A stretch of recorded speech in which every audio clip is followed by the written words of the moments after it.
We'd Michael Owen in here, funny enough, interestingly, and I'm not suggesting you were as famous as Michael Owen. You certainly weren't, and I know you wouldn't either.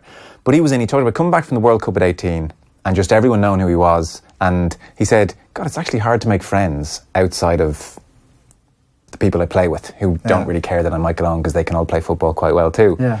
And he was saying it's only since he's retired that actually he'll go to the races or he'll be out and about and he'll chat to someone, and he kind of is a bit more open with them, doesn't feel they have an agenda. I remember you saying you'd, height the summer at your worst, you might be out of milk and you'd sooner go without than head to the shops. Yeah. Are you loosening up? Yeah, definitely.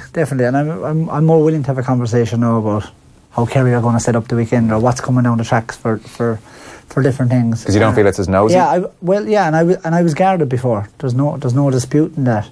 I think when you're involved in the setup, for me anyway, I certainly wanted to keep everything in tight. I don't want anyone to know too much about what we're doing or how we're going or this and that, and that was the way I dealt with it. But definitely now I'm much more relaxed about things, and I suppose I'm out of the scene, so that must be a more enjoyable way to go about your daily business. It is, and I'm probably better company as well because of that. Less cranky. Yeah, exactly. But it's just a maturity thing too. You kind of growing up and get on with it, and when you're playing you can be very sensitive about what you might hear or what someone might say about you and stuff. Do you know what? You move on from that now, and I think that would be the one big change that I kind of see in terms of why did I really care what someone said or when I was playing, but maybe on occasions you might have given it too much thought. So it's hard at the time though. You're going through it all for the first time. It must be a very weird thing to have people just constantly commenting on you.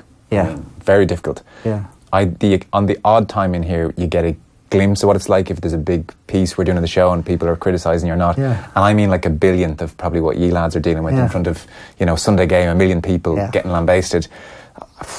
I think it takes a very strong 23, 24-year-old to deal with that well initially. Of course it does. And look where social media is now. You just have to go into your notifications and your name is mentioned and how good or bad you played or what you did or whatever it is, and everybody has an opinion and everybody has a comment, and in some ways that's great because that's what makes Irish sport what it is, but you just have to become a little bit more thick-skinned as well, and it's taken me a while. I think that comes with maturity too, to be honest, Joe. You've got to go through it.